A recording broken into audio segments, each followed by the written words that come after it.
Olá, queridos alunos. Conforme lhes prometi, faremos hoje uma revisão do nosso conteúdo.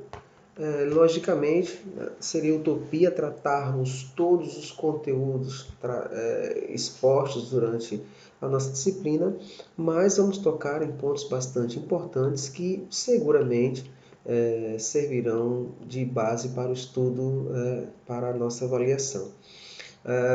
Todas as questões que estão aqui deverão ser observadas e trabalhadas junto aos slides que já foram encaminhados para todos, tá? E essas situações vão reverberar na nossa avaliação, tá? Então, muitas dessas questões aqui poderão, inclusive, se fazer presentes na nossa avaliação, logicamente, com uma repaginação, certo? Mas não devem somente estudar por essa revisão, porque há questões, como eu falei, que eu não coloquei aqui na nossa revisão porque o espaço, o tempo não há, assim não sugere, não cabe, ok? Então vamos lá, né? O que é que a gente vai tratar aqui hoje? Né? Eu preparei uma lista, né? Um exercício com algumas questões, algumas delas inclusive que nós já trabalhamos em sala de aula, estou trazendo para reforçar a situação do entendimento. Ok? Bem, já na questão 1 temos aí, com suas palavras, defina o que é língua. Lembra-se, esse foi o nosso primeiro tema tratado em sala de aula, no nosso curso. A língua é um elemento identitário, gente. Então, se forem responder se essa questão porventura cair na nossa avaliação, lembre-se que a língua é um fator de identificação, né? De um núcleo social, né? É um fator identitário, certo? É a identidade maior de um país, né? É a manifestação por via do qual se identifica um integrante de uma nação. Por si só, ela carrega elementos de formação de um povo. Então, uma língua não surge do nada, ela tem fatores históricos que vão reverberar no surgimento e no aprimoramento dessa língua posteriormente. Então, ela está fincada nas questões históricas, nas questões de formação. Tá? Então, uma resposta, esse tipo de resposta estaria correto, mas se quiserem colocar algo bastante amplo, está aí. Tá? É um produto cultural, ou seja, um produto histórico, cultural histórico, está constituída como uma unidade ideal. Por isso que dizemos que ela é um fator identificador, né, identitário de um povo. Né? É reconhecida pelos falantes nativos, ou seja, por todos os integrantes do nosso país, por exemplo, no caso da nossa língua portuguesa, pelo falantes de outros quando a gente se direciona a um outro lugar, um outro país, e as pessoas assim nos identificam ou identificam que nós não somos desse lugar, né? De onde estamos chegando. Praticada por todas as comunidades integrantes desse domínio linguístico, ou seja, todas as pessoas que vivem no nosso país utilizam a nossa língua portuguesa. Né? Então a gente tem esse domínio linguístico interno. E como eu falei, como é um fator identificador, né, de origem, né, então por isso que temos a língua portuguesa, a língua espanhola, a língua francesa, a língua alemã e, né, por aí vai. Tá? Então, se quiser dar uma resposta bastante ampla, ela está aqui exposta, mas se nos identificar lá apenas como um fator histórico e elemento identificador de um país, tá? Lembre-se, né? As respostas subjetivas, elas são avaliadas segundo a presença de palavras-chave dentro dessas respostas. Então, se alguém me perguntasse, mas Tenente, quais são as respostas, quais são as palavras-chave contidas aí nessa resposta? Ora, produto cultural histórico, elemento identificador, unidade ideal da língua, de comunicação, é reconhecida pelos elementos nativos, tudo isso aí, reconhecimento dos elementos nativos, tudo isso aí palavras-chave, certo? Bem, sobre a linguagem, marque C quando a assertiva, quando a informação for correta, e F quando for falsa. Bem, sobre a linguagem, certo? Expressão do pensamento pela palavra, pela escrita ou por meios de sinais. Correto, né? A língua se expressa por meio do pensamento, da palavra escrita, da palavra oral, ou por meio de sinais. Perfeito. Tá? Então, aí a resposta correta. A linguagem é o sistema através do qual o homem comunica suas ideias e sentimentos. Perfeito, é por via da linguagem, da melhor forma que eu intenciono usar a língua, que é a linguagem, tá? É por via dela que a gente manifesta nossas ideias, sentimentos enfim, certo? Está correto também. A linguagem é manifestada intrinsecamente, somente, tão somente pela fala? Não. Né? A linguagem é manifestada por gestos, pela escrita, por sons. Né? Os sons, a gente viu que a comunicação também é se dada por via da música, né? Enfim, certo? Então, a linguagem é a forma diversificada de manifestação da comunicação, da língua, tá? Então não pode ser intrinsecamente por via da fala, isso está falso. A linguística é o nome da ciência que se dedica ao estudo da linguagem. Correto. A linguística é uma ciência que está voltada para os estudos da língua, das suas manifestações, da sua diversidade, de como ela está estruturada, trabalha a linguística do texto, trabalha a linguística histórica, a linguística gramatical, aquela que afeta a estrutura da língua, da análise do discurso, da análise crítica do discurso. Então, tudo que está envolvido aí a situação da comunicação, devemos à linguística o seu ponto de estudo. Bem, vamos perceber que as questões, em um dado momento, elas não são sequenciais, tá? Estão aí listadas por questão 1, questão 2, questão 3, até um certo momento a gente vai encontrar essa sequência natural. No entanto, em algum momento isso vai fugir, porque eu retirei essas questões de exercícios que já havia passado, inclusive alguns para os senhores e senhoras aqui. Bem, na questão 3 temos: observe os conceitos abaixo e responda. Então vamos lá. Plano da realização da língua, isto é, uma técnica idiomática efetivamente realizada à utilização oral da língua pelo indivíduo. Então vamos observar aí nesse item 1, já olhando para as alternativas, que ele quer que façamos uma relação entre o item 1, né, e a fala, língua, linguagem. Item 2, entre a fala, língua, linguagem. Item 3, entre a fala, língua e linguagem. Então, a gente só vai conseguir responder essas questões se identificarmos especificamente do que é que está sendo dito aí em cada numeral desse, tá? Então, vamos lá. Plano de realização da língua, né? Realização da língua, ou seja, técnica idiomática efetivamente realizada. Utilização oral da língua pelo indivíduo. Ora, se é o plano de realização, a forma com que a língua se manifesta, se materializa, eu penso e ela se materializa, é a fala isso, tá, gente? Isso aí é a fala. Vou até marcar aqui, deixa eu ver se consigo marcar aqui com a minha caneta, né? Coloquei as respostas, né? Mas sem querer aqui, né? Já coloquei a resposta. Então, vamos ver que a letra C, estava tentando localizar aqui para marcar, mas não estou conseguindo. Então, vamos lá. Então, o número 1 é o plano da realização da fala. Já coloquei ali a resposta, mas vamos observar o restante, certo? Sistema de signos simbólicos. Ora, a gente viu na lâmina anterior que a manifestação da linguagem ela se dá por vários vieses, né?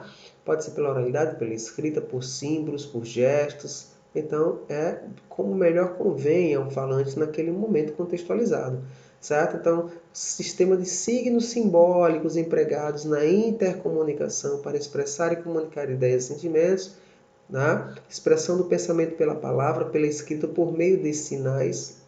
Aí já matou a questão da linguagem.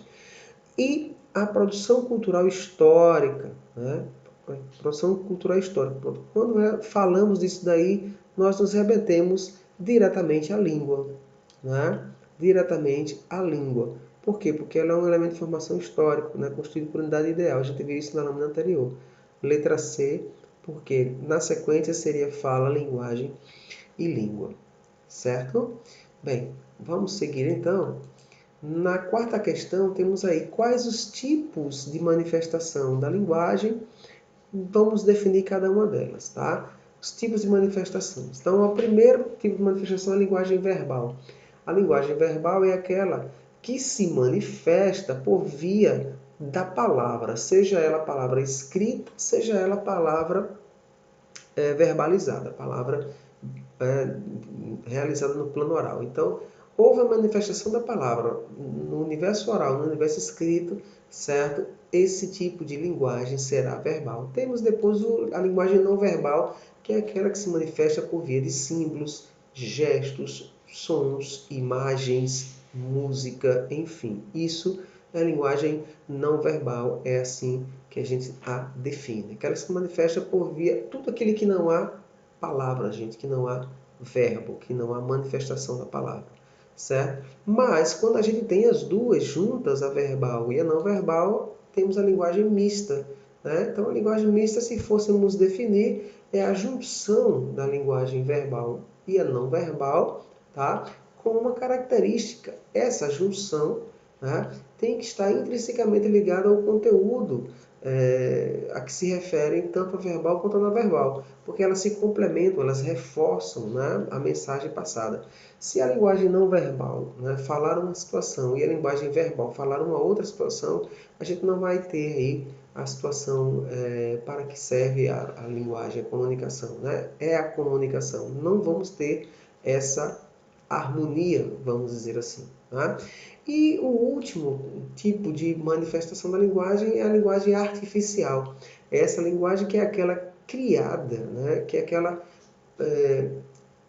dinamizada para atender uma finalidade. Então, qual é a diferença da linguagem artificial para a nossa língua, o nosso idioma? Tá? A linguagem artificial é criada para uma determinada finalidade. A linguagem matemática, a linguagem lógica dos computadores, né? Não é uma língua criada por força de manifestação histórica, de formação de um povo, de modificação por força de uso e tal. Certo? É uma linguagem criada para determinado fim. Linguagem matemática, linguagem lógica computacional, tá? Por aí vai. Tá? Bem, na questão 5, temos aí uma pergunta. Qual a importância da leitura para o aprimoramento do processo comunicativo? Uma pergunta subjetiva.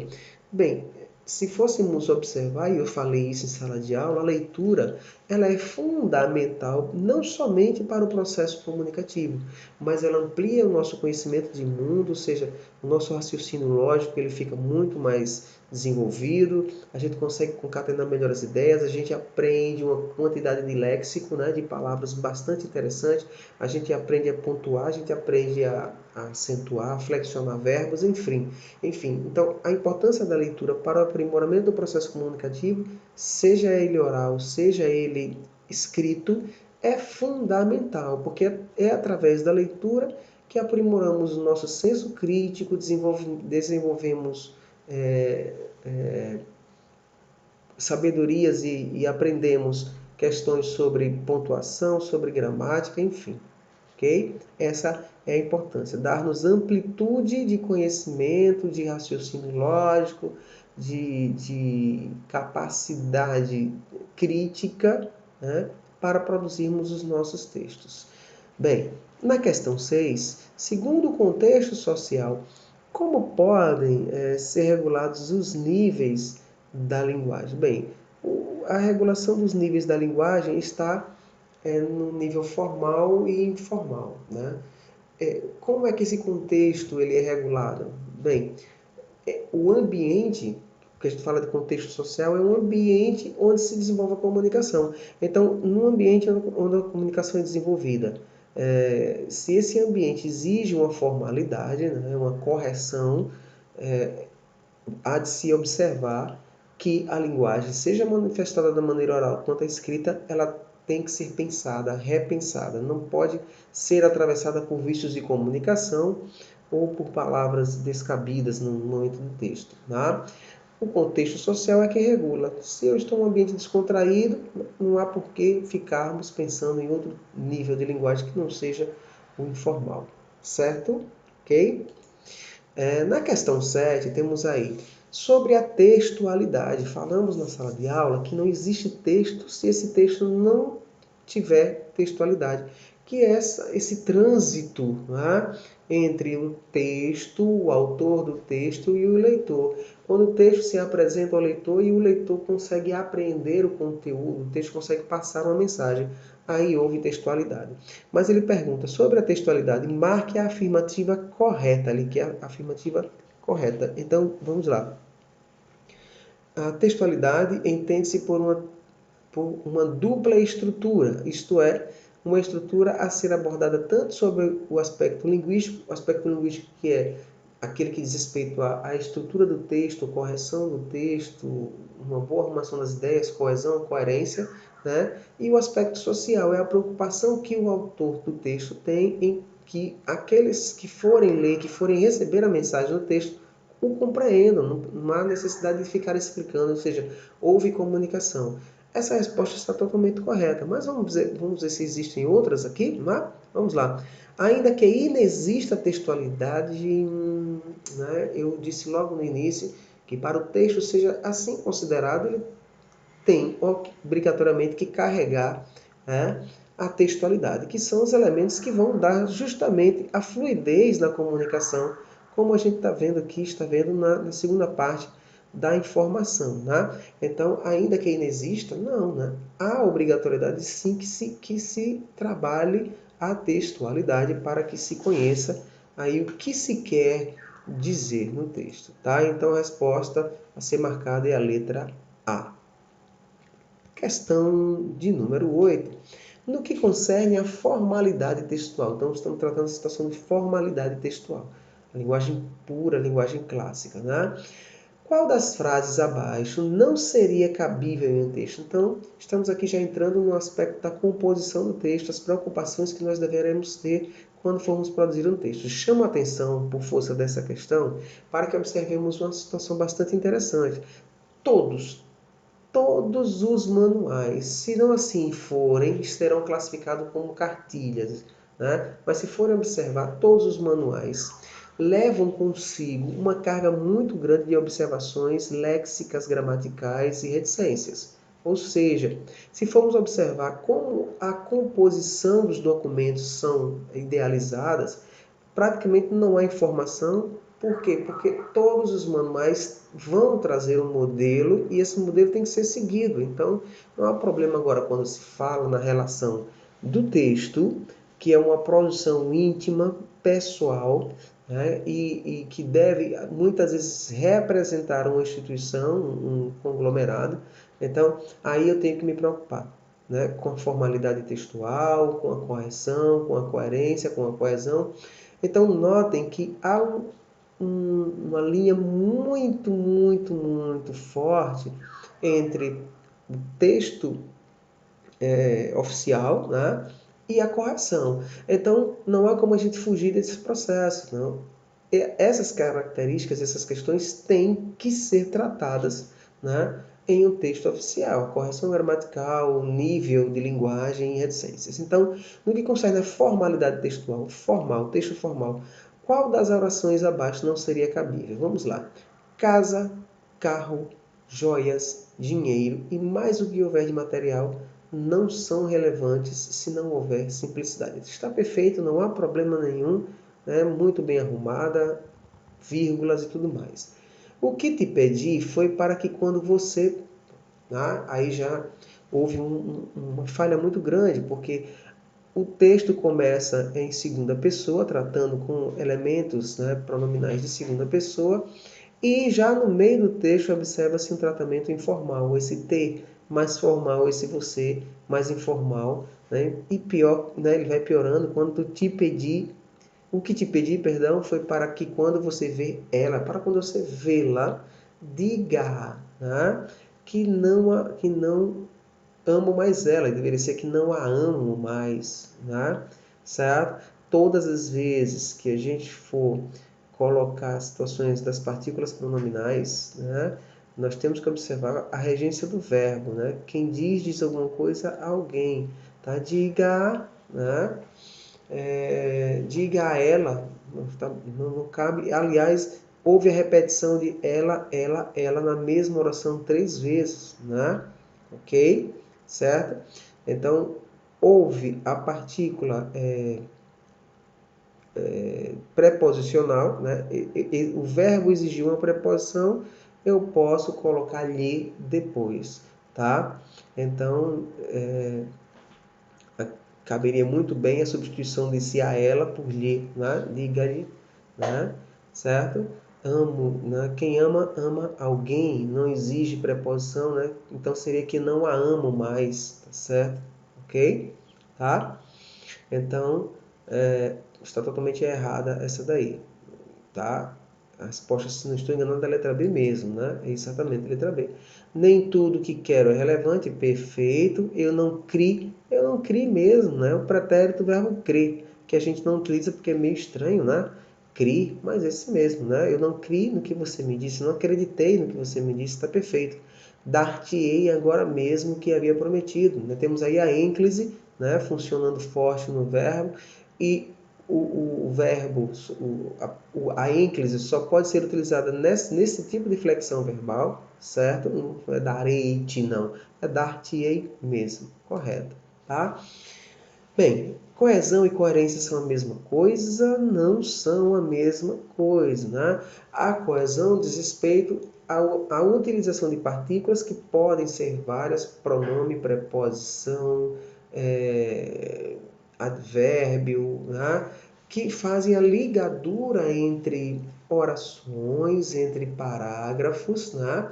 Para que eles não fiquem flutuantes, para que eles não percam uma ligação entre as ideias. E muitas vezes a falta de coesão vai originar também uma incoerência no texto, né? Muitas vezes. Então, há de se prestar atenção. Por que coerência? Coerência é o distanciamento do sentido do texto, certo? Então, se o texto está tratando sobre um tema, sobre um viés, e em um dado momento a gente atravessa essa situação, tá?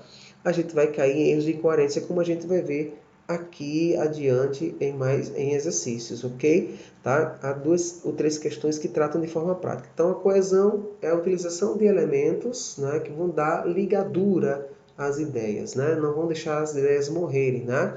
Mas, porém, contudo, todavia, ele, e, certo?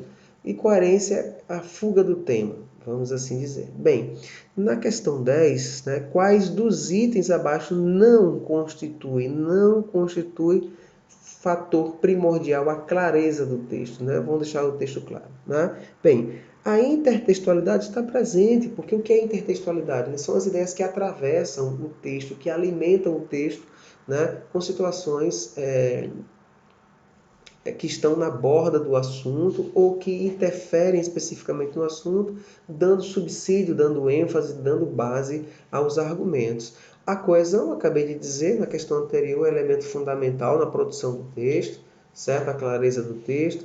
Todo texto é regido por uma intencionalidade, nenhum texto é feito por um acaso, há uma situação de intencionalidade, e essa intencionalidade é regrada pela situacionalidade, que é a letra D.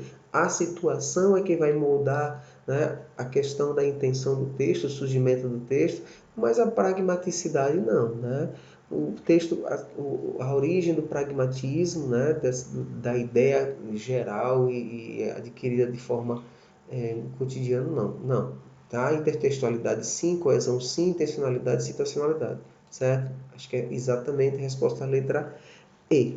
Tá? Na questão de número 11, temos aí, né, a intenção de se fazer a correta relação, né, das partículas que compõem a produção de um texto, né, dos elementos fundamentais para um bom texto. E a gente tratou disso em sala de aula, vamos ver agora. Né? Intencionalidade, eu já falei o que é intencionalidade, já falei o que é coerência, já falei o que é intertextualidade, mas não falei o que é aceitabilidade.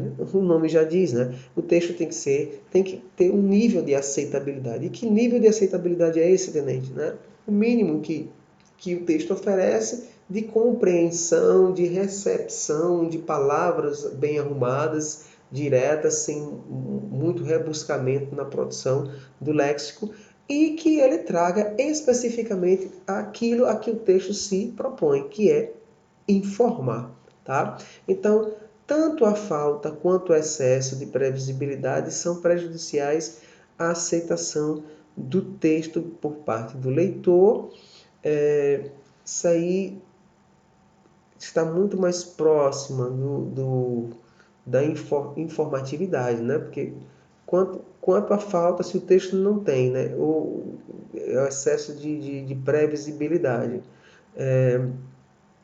E quanto à falta, exatamente, quanto o excesso de informação pode prejudicar. Em que sentido? A gente viu isso lá realmente na situação das produções de texto. Quando a gente fala que o texto tem que ser preciso, tem que ser coeso, ele tem que ser enxuto, então quanto mais às vezes eu tento informar demais, né, o texto vai perder em aceitação. Informar de menos, o texto também vai perder em aceitação. Né? Então aí seria a letra E. No número 2, o empenho do autor em construir um texto coerente, coeso e que atinja o objetivo que ele tem em mente. Né? Isso diz respeito ao valor ilocutório, né, da comunicação, ou seja, o que o contexto pretende falar. Isso é a intenção do texto. Né? Quanto mais é o empenho do autor. Né? Todo texto tem o empenho do autor no sentido de uma intenção, ou seja, construir o texto coerente, o texto coeso, para que ele atinja o objetivo, né, do texto, certo? No número 3, trata-se o próprio sentido atribuído ao texto, ou seja, logicidade. Quando já se fala logicidade, né, é a coerência. Né? O texto só vai ficar lógico se ele tiver coerência. Se não tiver coerência, ele vai acabar caindo no sentido da ilogicidade. Né? Deixe-me ver, concerne os fatores que ligam a utilização de um texto dependente de conhecimento de outros textos. Isso aí, o nome já fala, é a intertextualidade, essa interdependência, dependência de um com o outro para me dar conhecimentos, para alimentar meu texto. Né? Bem, aí só sobrou a letra D, que é a aceitabilidade e a expectativa que o leitor tem de que o texto tenha essa coerência, essa coesão, que seja útil e relevante, que as pessoas que forem ler, que forem sugar do conteúdo do texto, elas consigam compreender as situações de conteúdo. Vamos ver se está tudo certinho. Letra A certo, letra B, letra D, letra E. Perfeito, tudo certinho, tudo bem aí arrumadinho, tá? Bem, vamos seguindo, né? Tem muitas questões para a gente tratar. Questão 12. Com suas palavras, defina e fale sobre a importância do argumento para a composição do texto. Veja que a questão pede com suas palavras. Então, nesse tipo de questão, tente escrever ao máximo, né? Esgotando a sua ideia, a sua linha de pensamento, porque quando se pede com suas palavras, aí as pessoas acham que eu vou falar sobre isso, sobre tal. Lembre-se sempre, né? As questões têm que estar arrumadinhas em relação ao que o texto, o que a pergunta sugere.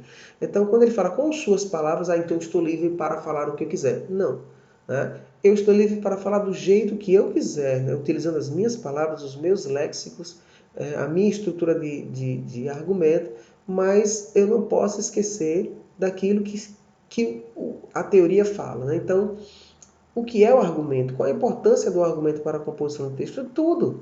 Né? Porque se eu vou solicitar, eu tenho que argumentar de forma tal que a pessoa que for receber essa solicitação por via de um documento formal, oficial, ela vai ter que observar as questões de léxico, as questões de gramática, as questões semânticas, mas, acima de tudo, o meu argumento, que é a forma que eu vou utilizar para pedir, para solicitar, o que quer que seja, tem que estar muito bem assentado. Então, o argumento é um elemento fundamental na produção de textos, sejam eles oficiais ou textos técnicos, enfim. Tá? Na questão de número 13, sobre as figuras e vícios de linguagem, que são elementos que estão muito presentes nos textos, né, que são às vezes trazidos da linguagem oral para a parte escrita, há de se ter algum cuidado. Né? A gente sabe que isso prejudica realmente a fluidez, nos dá conotações diversas no que diz respeito a compreensão do que a mensagem quer passar. Tá? Então, o que é que se quer nessa questão? Observar as alternativas da primeira até a última e classificarmos com A quando for denotar ambiguidade, né? Marcarmos com a letra P quando denotar pleonasmo, com a letra B barbarismo, com a letra S solecismo. Lembrando que existem várias subclassificações como pleonasmo, né? Elementos tautológicos, pleonasmos viciosos, Estamos classificando tudo aí, aquilo que fica redundante, né, como pleonasmo, certo? Se a gente for observar no conceito mais lato, esse conceito ele abraça outras características, mas vamos ficar por aqui, né? Bem, vamos lá. Ele é o nosso elo de ligação. Então já acabou aí, né? Então, o elo só pode ser de ligação. Aí temos uma característica repetitiva, né? O de pleonasmo. Maria deixou a sala completamente suja. Vamos lá, Maria deixou a sala suja, né? Ou ela saiu da sala, né? Que estava suja. Então foi Maria que sujou, a sala já estava suja e Maria saiu. Isso aí, né? Um erro de estruturação levou a problemas com ambiguidade, né? Veja que interessante a gente tratar essas situações dentro do nosso curso, né? Chovia uma triste chuva. Ora, se só chove, só pode ser uma chuva, tá? Então, aí é pleonasmo. A vítima do não. Estrupo, não. Né? Aí a gente está tratando de um barbarismo, né? Um barbarismo léxico, ou seja, a troca de uma letra, né? O deslocamento de uma letra em uma palavra que dá uma característica de erro. Me faça um favor também é um problema de construção, né? Aí nós temos um solecismo, não é isso? Um solecismo, tá? Ao invés de se colocar faça-me um favor, né? Foi invertida a presença da partícula pronominal, está no início da oração, que não pode, né? Nunca começa assim, me faça, me dê, te tenho, te quero, não. Sempre quero, te tenho, te dê-me, né? Faça-me. A brisa matinal da manhã, mais um elemento pleonástico, aí, né? Característica repetitiva. As guarnições já deu. As guarnições já deu? Não, não, por favor. É um erro de solecismo aí. Solecismo no que diz respeito ao emprego verbal. Né? Ele cumprimentou, né? Aí temos um elemento de barbarismo, certo? Então, uma troca, a mesma troca que aconteceu lá no estrupo, aconteceu aqui, né? Deveria ser ele cumprimentou, de dar cumprimentos. Tá? E os assaltantes subiram para cima do telhado, só poderia ser para cima, mais o exemplo de pleonasmo, ok? Bem, na questão 14, gente, temos aí a decoerências, orações abaixo. Então, eu já coloquei isso em várias avaliações aqui do nosso CHO, né? Está aí a oração está um pouco desarrumada porque ela não possui elementos coesivos, então a gente vai tentar colocar elementos coesivos para dar um caráter, vamos dizer assim, compreensível ao texto. Então, eu estava com muito sono porque eu deitei bem cedo. Ora, se eu estava com muito sono, né, eu deitei cedo. Então, por isso deitei, não porque eu deitei. Eu estava com muito sono, vírgula, por isso deitei bem cedo. Fazia muito frio, portanto, mesmo assim, fomos à praia. Né? Fazia muito frio, assim mesmo fomos à praia. Perfeito. Eu estava com muito sono, por isso deitei bem cedo. Faça a prova com atenção, assim você não tirará boa nota. Olha, então não tem por que nem eu fazer a prova com tanta atenção, já que eu não vou tirar uma nota legal, certo? Então isso é coerência, tá? São sobre os níveis de linguagem. Identifique as orações abaixo, né? Nas orações abaixo, as ocorrências de linguagem formal e linguagem informal, né? Já fizemos uma questão dessa aqui, né? Mas vamos lá, né? Durante a ocorrência, os suspeitos ficaram de boa, né? Bom, essa situação de boa já me denota a situação informal no texto, tá? Exatamente. Boa, me deixe em paz, a gente já viu na questão anterior que a gente não pode começar dessa forma, seria deixe-me em paz. Né? Contenha-se, não exagere suas emoções. Perfeito, linguagem formal sem nada a corrigir, formalíssima. Conte aí o que aconteceu, conte aí o que aconteceu, conte-nos o que aconteceu, seria o mais correto. Aí também a partícula oração informal. Bem, na questão 16, o que é redação oficial e como se caracteriza? Nesse contexto agora a gente já entra na situação mais técnica, né? Redação oficial, todo documento que tramita em órgãos oficiais, órgãos públicos, certo?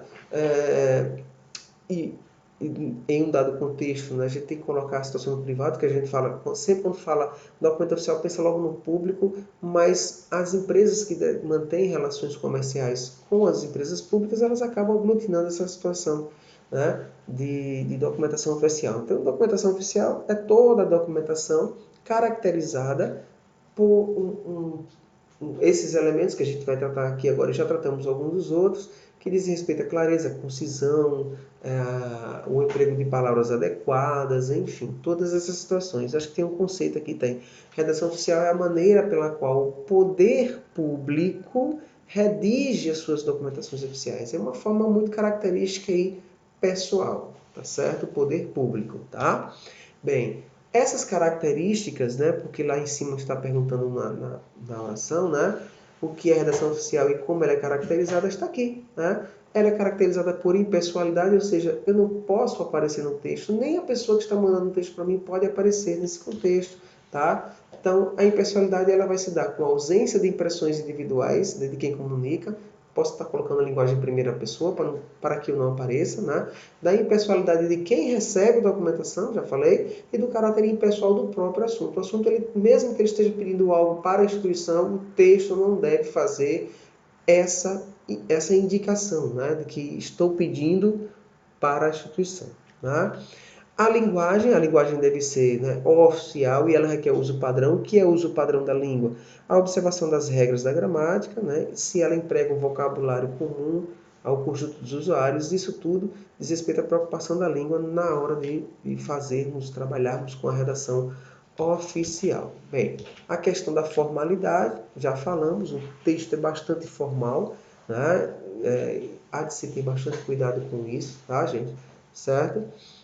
Temos a situação da padronização, a clareza da digitação, o uso de papéis uniformes, para a gente não ficar meio que, né, cada um apresenta uma situação particular. Aqui vai uma crítica pessoal, a gente está tentando mudar isso. Né? A variação de documentos, de partes que chegam lá com identificações diferentes, nós não temos um padrão comunicativo ainda, mas está saindo, fé em Deus.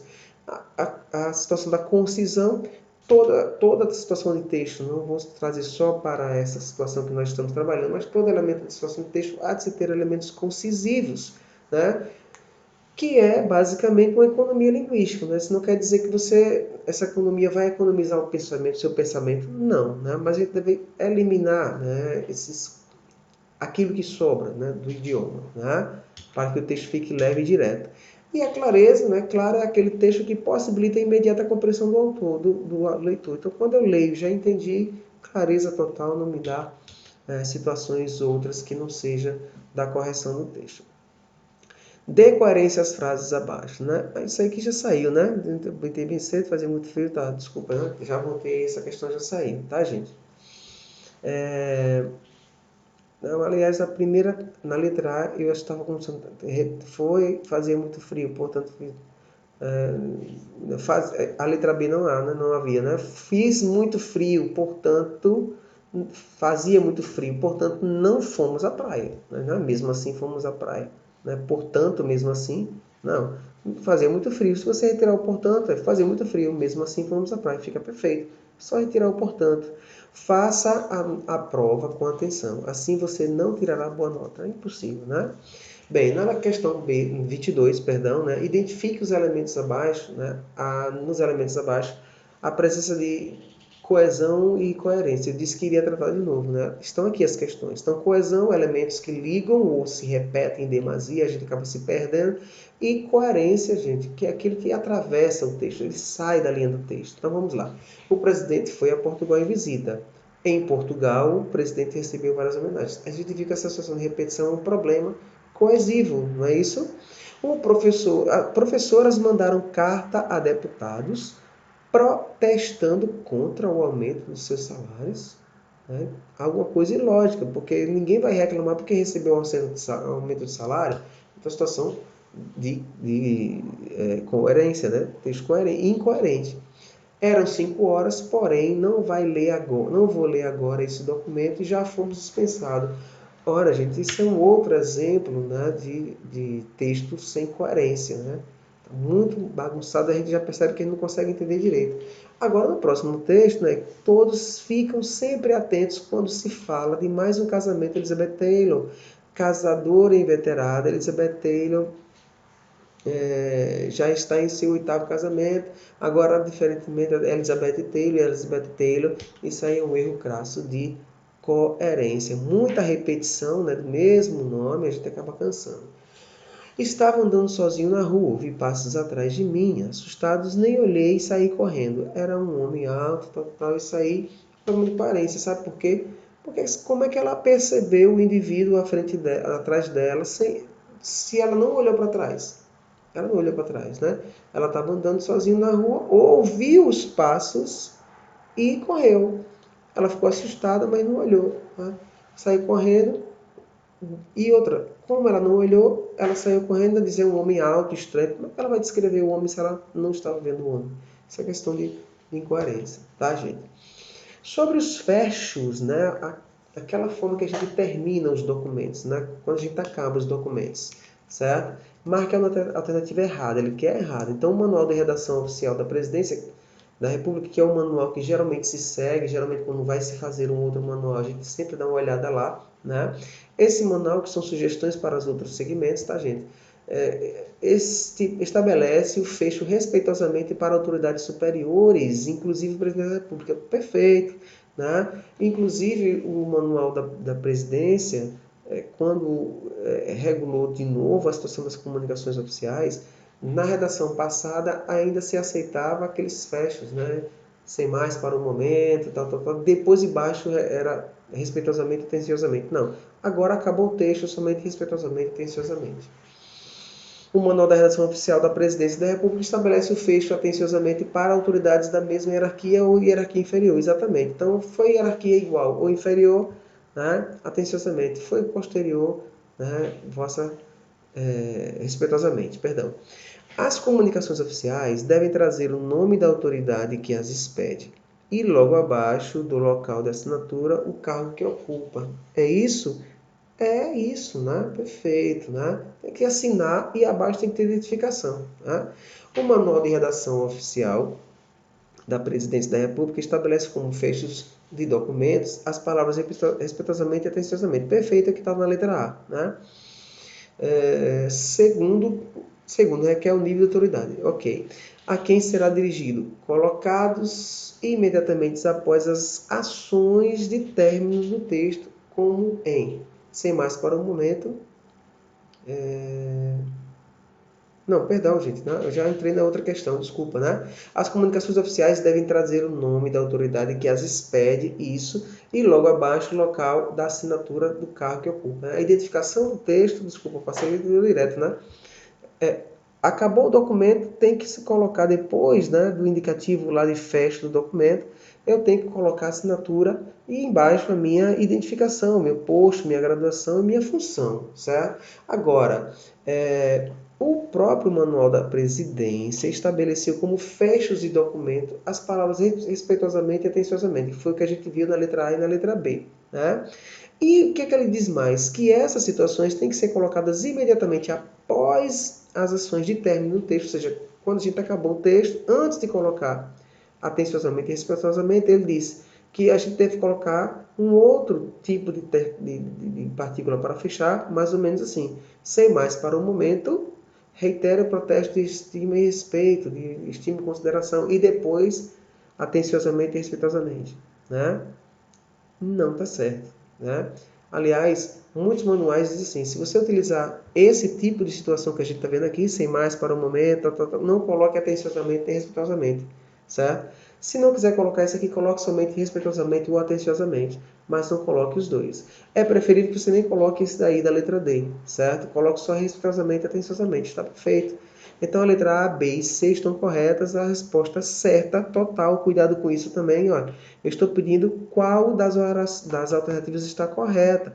A alternativa correta é a letra E.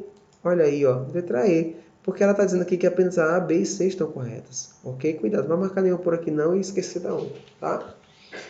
Questão 26, sobre o uso dos pronomes de tratamento, que estão sempre presentes aí nos textos oficiais. Ele quer a alternativa errada. Embora se refiram à segunda pessoa gramatical, né, a situação de tratamento, a pessoa com quem se fala ou quem se dirige a palavra, a comunicação, levam a concordância para a terceira, exatamente a mesma. Né? Vossa Senhoria sabe, eu sei, tu sabes, ele sabe. Vossa Senhoria pode deferir, eu defiro, tu deferes, ele defere, podes deferir. Perfeito, está correto. Vossa Excelência é o vocativo utilizado para autoridades como o Presidente da República, o Governador do Estado, o Prefeito do Estado. E isso mesmo, essas três autoridades regem o tratamento de Vossa Excelência. Quando do uso dos pronomes de tratamento, o verbo concorda com o substantivo que integra a locução e não com o pronome. Ok, perfeito, né? Está concordando com o pronome. Olha, Vossa Excelência sabe, né? Vossa Senhoria Excelência disse, certo? É isso que ele está querendo dizer. Esse verbo, ele vai concordar com o substantivo que entrega a produção e não com o pronome, tá? Os presidentes das câmaras legislativas dos municípios e vereadores e deputados estaduais são referenciados com o tratamento de Vossa Excelência. Não, né? O presidente da Câmara, sim, né? Dos municípios. Agora, os vereadores, não. Não são, não. Então, essa resposta está errada, tá? Então, a resposta certa, letra E, porque está dizendo que a letra A, B e C estão corretas. É isso mesmo. Perfeito. Tá? Questão 29, né? Acho que tem duas questões nominalizadas como 29.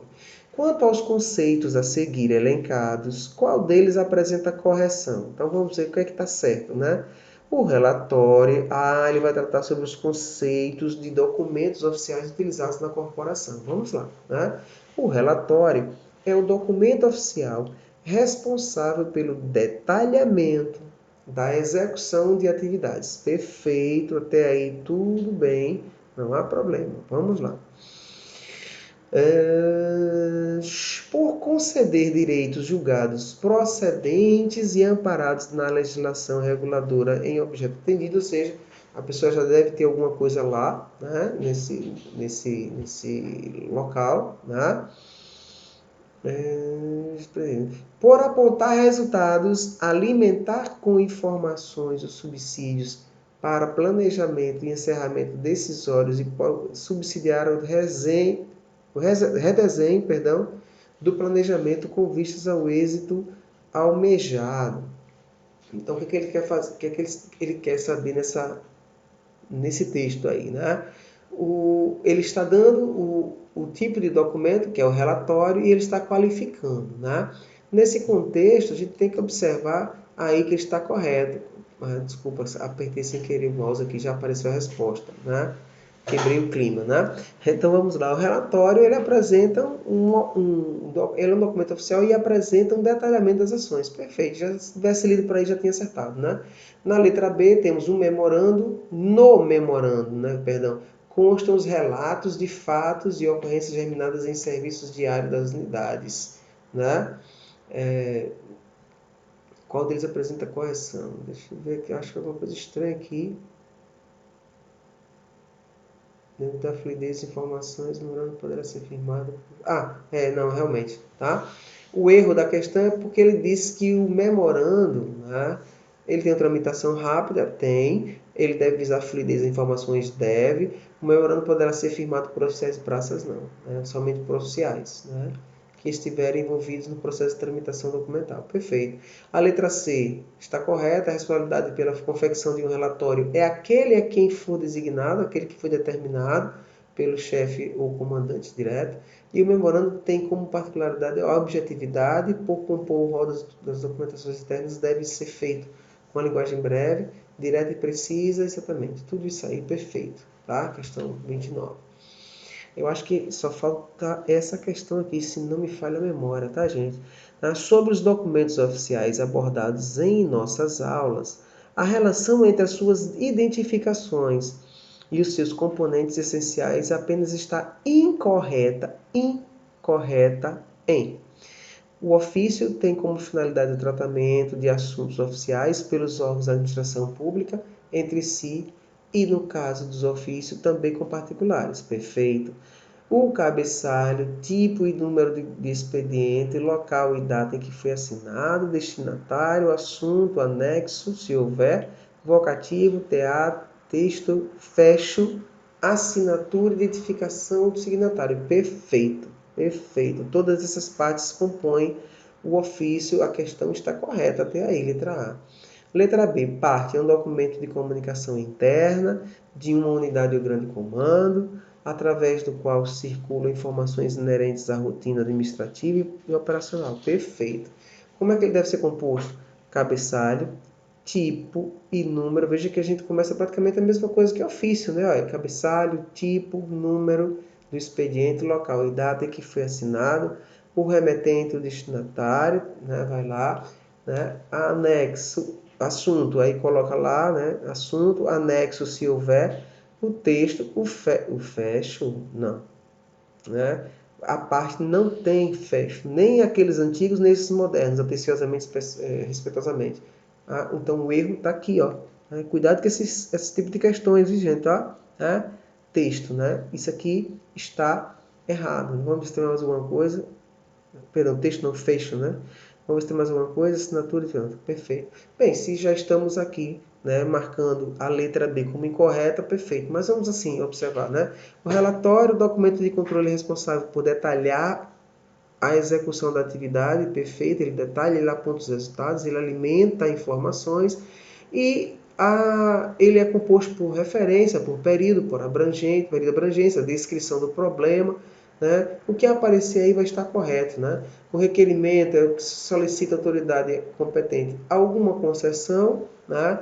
E além de outras situações listadas, aquele que tem que compor o documento do requerimento, especificamente é a identificação total, né, de quem solicita, de quem requer, nome, número, CPF, identidade, enfim, todas as documentações possíveis e necessárias e anexadas situações que possam comprovar a solicitação do requerente.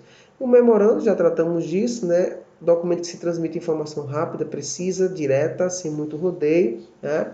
E o que é que ela precisa, né? Um documento da instituição com timbre, número do memorando, remetente, destinatário, sendo este mencionado pelo cargo que ocupa isso. Né? Indicação de assunto, enfim, está correto. Né? Então, o erro que a gente vai ver aí na letra B, parte, é que ele apresenta o fecho e ele não possui. Bem, gente, eu acho que acabamos aqui, né? Exatamente, letra B.